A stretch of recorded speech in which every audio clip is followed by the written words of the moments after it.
Who are you when you stop performing the idea of yourself? You wear a name, you hold a story, you present a version, but deep inside, something watches it all. Something older, quieter, unconcerned with image, achievement, narrative. This is not personality, it's presence. Yet most people never meet it, because from the moment you're born, you're handed roles, labels, expectations.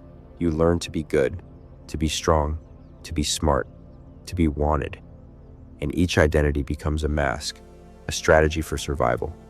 But what happens when the mask becomes your face? When the performance becomes belief? You begin to protect the image, not the truth. You seek validation, not alignment. You respond to roles, not reality. And in time, you forget who you were before they told you who to be. The ego is not evil. It's adaptive. It builds structure in chaos. But when unexamined, it builds a prison. So the real question is not how to destroy the ego. It's how to remember the one beneath it.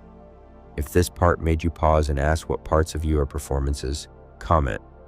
I question the character I've played, because freedom begins not with becoming someone new, but with remembering who you were before the script. The ego wasn't born evil, it was born useful. As a child, you arrive open, undefined, a field of awareness without shape. But then, impact. You're told who you are, what's good, what's too much, what gets love, what gets rejection. And so, your mind adapts. It starts to build a version of you that fits the environment, a version that avoids punishment, that seeks approval, that mimics what works. This is the ego, not the enemy, the editor. It trims your being into a shape that survives. But here's the danger. Survival strategies, when unexamined, become identities. You no longer act kind.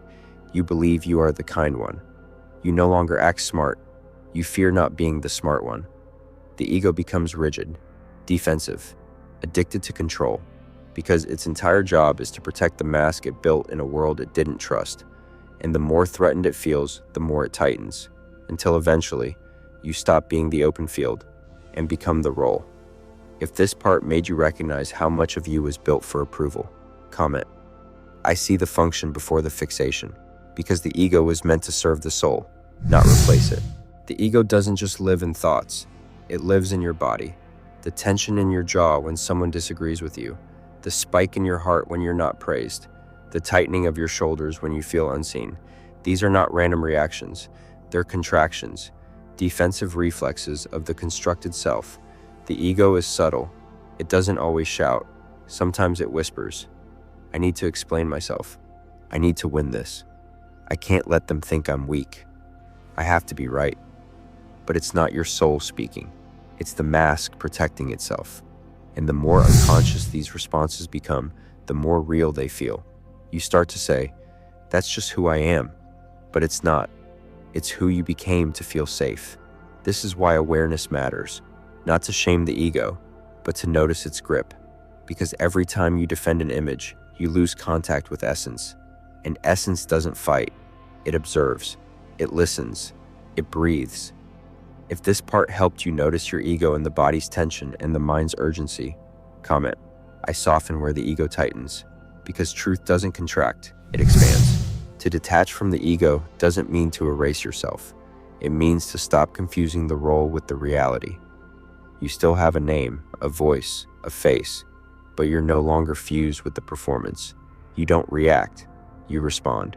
You don't cling, you choose. This is what freedom looks like. You become aware of the space between stimulus and story. Someone criticizes you, but you don't collapse. You feel anger, but you don't become it. You make a mistake, but you don't create identity from it, because you've remembered. You are not the mask. You are the one who wears it. This is detachment, not apathy, not indifference, but presence without fusion. You don't deny emotion, you hold it.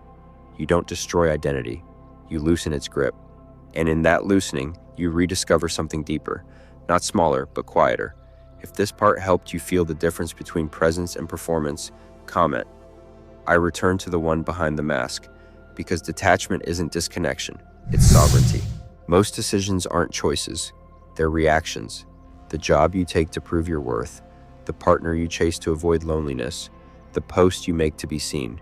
These aren't soul movements, they're ego strategies, and they often feel urgent because the ego lives in urgency. It fears being forgotten. It fears being wrong. It fears not being enough. So it pushes. Say something. Do something. Buy something. Win something. But presence doesn't rush. It waits. It listens. It aligns. This is the test of choice. Is this action coming from peace or protection? From truth or from trying? When you choose from ego, you seek control. When you choose from soul, you follow coherence. And coherence feels quiet, not flashy, not dramatic, just true. If this part made you rethink how many of your choices are actually ego reflexes, comment. I pause before I perform, because sometimes real power is doing nothing until it's true. Detaching from ego feels like dying, and in a way, it is. You lose the identity you built to survive. You lose the pride that kept you defended. You lose the narrative that kept you special, and it hurts. Not because you lost truth, but because you were fused with illusion. Without ego, who are you? If you're not the smartest, the kindest, the most successful, what remains? Silence. And in that silence, space. You start to feel things you avoided. You start to see others without projection. You start to rest without earning it. The mind fights this. It calls it boredom. It calls it losing yourself.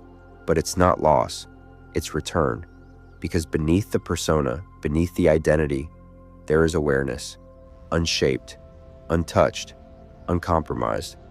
And once you touch that, you realize you never needed to be someone. You already were. If this part helped you feel the quiet truth that remains when image dissolves, comment. I allow the identity to die, because what's real survives the silence. You don't need ego to create, to lead, to succeed, to love. That's the lie. Ego says, you must be seen. You must win. You must prove. But presence says, you are already enough. So what happens when you act from that place? You write, but not to impress, to express. You speak, not to dominate, but to connect. You build, not to conquer, but to contribute. This is power without pressure, confidence without comparison. And ironically, you become more magnetic, more effective, more respected, because you no longer need the world to confirm your worth. You carry it. This is how the soul moves, without force, without applause, with full alignment. If this part made you feel that you can still show up fully without ego, comment. I create from presence, not performance, because the most lasting impact comes from the most grounded self. The ego doesn't die easily. It evolves. When it can't be admired for success, it seeks admiration for humility. When it can't control through strength, it controls through surrender. When it can't dominate through pride, it hides behind love and light. This is the spiritual ego. It uses silence as superiority. It uses detachment to avoid feeling. It uses non-judgment to deny truth. You post quotes about awakening, but still seek likes. You teach presence, but can't be alone. You preach oneness, but secretly feel above. None of this is evil. It's just ego wearing white. The most dangerous ego is not the loud one. It's the enlightened one, because it pretends to have no self while secretly guarding a subtler one.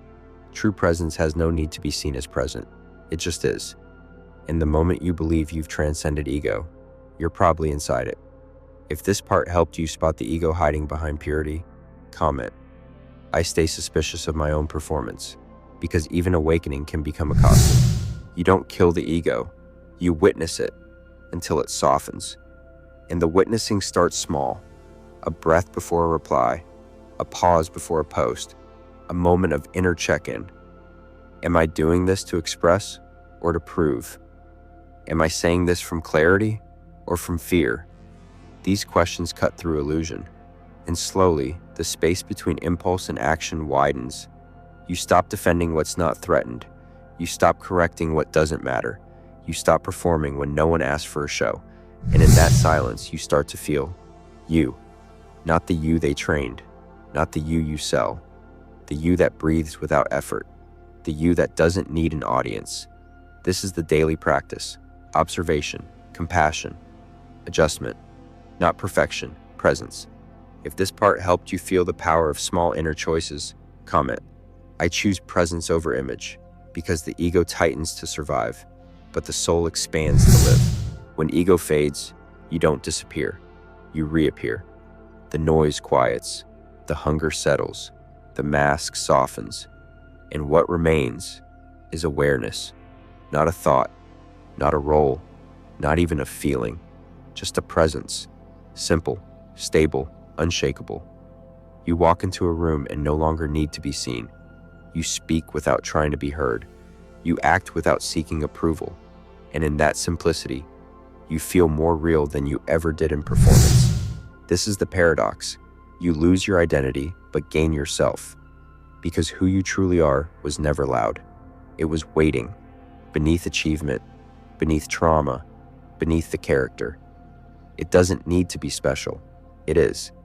And once you live from that space, everything shifts. Not because you control it, but because you're no longer resisting it. If this part helped you taste the peace beneath identity, comment.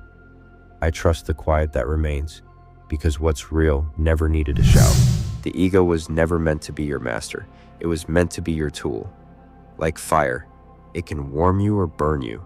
Like a sword, it can defend or destroy.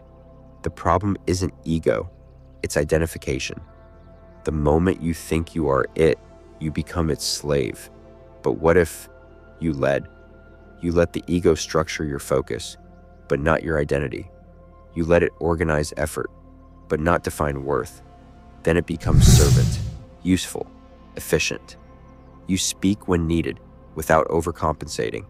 You take space without taking from others. You build, without the fear of being invisible. And in that dynamic, you don't eliminate the ego. You integrate it. As a sword you choose to carry, but never forget how to sheath. If this part helped you feel how ego can serve without ruling, comment. I lead the self I once served, because power begins when you hold the reins gently and with clarity. Now you see, you are not the thought.